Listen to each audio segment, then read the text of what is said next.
स्वास्थ्य बिमा सँगसँगै कति औषधिहरू पनि छैन। उहाँहरूको पनि आशा थियो हाम्रै आफ्नै अस्पतालमा जस्तै प्रेसरको पनि थुप्रै औषधि हुन्छ, त्यस्तो औषधि पनि काठमाडौँबाट नपठाएर यतैबाट लिन पाए कति राम्रो हुन्थ्यो। सो त्यही हो हाम्रोमा अब डिजिटल एक्सरे फार्मेसी होइन, अनि त्यसपछि अब स्वास्थ्य बिमाको चाहिँ अब कुराहरू उठिरहेको हुन्छ सेवाग्राहीहरूबाट।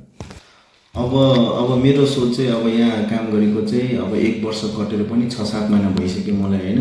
अब पहिला अब कतिजनालाई अब सुनापति गाउँपालिकामा अस्पताल छ भने पनि थाहा थिएन।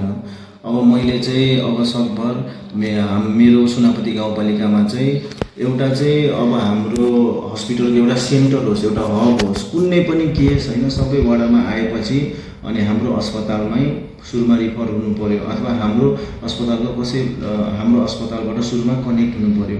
अनि यहाँबाट चाहिँ अब कतै अब उपचार नभए बापत हामीले होइन पठाउन पायौँ भने राम्रो पनि हुन्थ्यो होइन।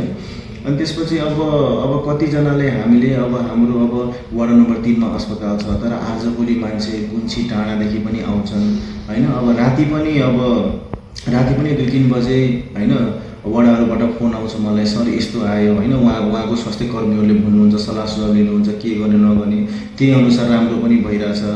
अनि जोस् अब मेरो इच्छा सपना होइन, अब स्वास्थ्यमा चाहिँ सुनापति आधारभूत अस्पताल चाहिँ एउटा अब सेन्टर हुनु पर्यो होइन। हुन त मेडिकल सपहरू पनि छन् कति होइन, तर त्योभन्दा चाहिँ अब विश्वासिलो मेरो अस्पताल हुनुपर्छ होइन, जसले गर्दाखेरि मान्छेले आफ्नो स्वास्थ्य सेवा पाउन पनि कुनै समस्या नहोस् होइन। अहिले पनि समस्या त छ, जस्तै अब बाटोघाटोको समस्या छ, बसको समस्या छ, कतिजना आउन सक्नुहुन्न। अब बिस्तारै अब त्यसको लागि इमर्जेन्सी सेवाको लागि हाम्रो त अब अहिले एम्बुलेन्स सेवा पनि छ, एम्बुलेन्स पनि हाम्रो पुग्छ आफ्नो ठाउँमा होइन। अब नभएको खण्डमा चाहिँ अब सामान्य समस्या छ भने अब बस पनि चल्छ, त्यो बसको माध्यमबाट पनि अब सबैजना हाम्रो अस्पतालमा आउनुहुन्छ। एउटा हाम्रो अस्पताल एउटा सबैको एउटा स्वास्थ्यको चाहिँ एउटा मेन टार्गेट होइन बनेको छ होइन। अनि त्यसमा म खुसी छु र त्यो नै चाहन्छु म। सबैलाई काठमाडौँ नजिक छ तर सबैजना जान सक्दैन काठमाडौँ, मलाई थाहा छ होइन, सबैजना त्यस्तो धनीमनी छैन। अनि मेरो इच्छा चाहिँ त्यही छ कि सुनापति गाउँपालिकामा बसेर म सुनापति गाउँपालिकाको गरिब धनी सबैलाई यही उपचार गर्न पाऊँ। अनि अब सिरियस केस त हामी रोक्न सकिँदैनौँ, त्यो त रिफर गर्नै पर्यो, त्यही नै इच्छा छ मेरो। हजुर अब यो चाहिँ खासमा एम्बुलेन्स अब अरूतिर हेर्ने हो भने अरूतिर अब तपाईँको नगरपालिकातिर जिल्ला अस्पतालतिर अब यो अस्पतालले नै धेरै जसो बेहोर्ने गरेको छ। तर यहाँनिर चाहिँ अब अस्पतालको अब आम्दानी अनुसार पनि हेर्नु पर्यो होइन।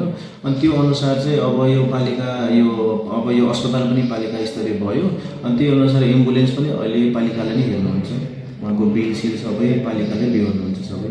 अब हाम्रो चाहिँ अब खासमा अस्पतालमा टोटल सबै अब कार्यालय सहयोगी पनि गरेर 13 जना छन्।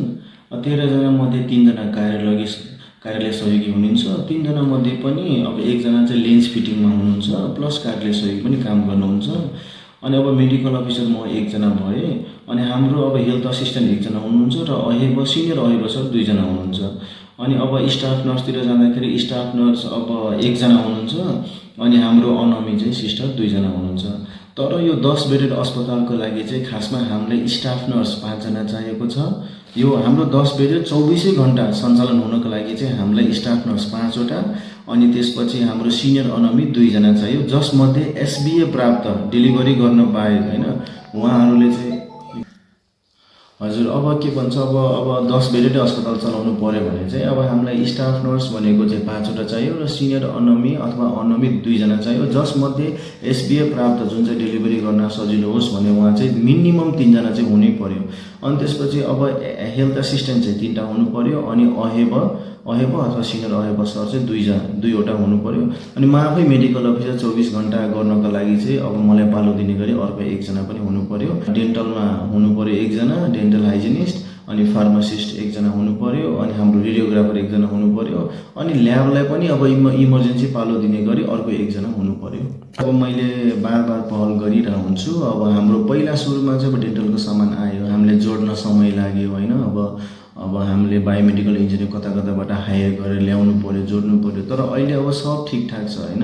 तर अब डेन्टल हाइजिनिस्टलाई अब जब दिनबाट हामी अलि रोकिरहेछौँ।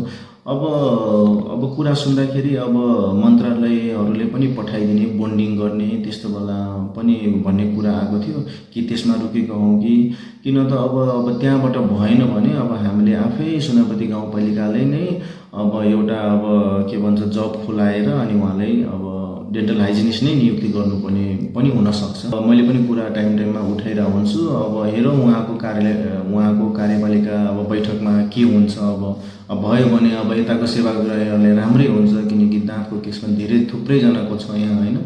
अब हेरौँ राम्रै हुन्छ।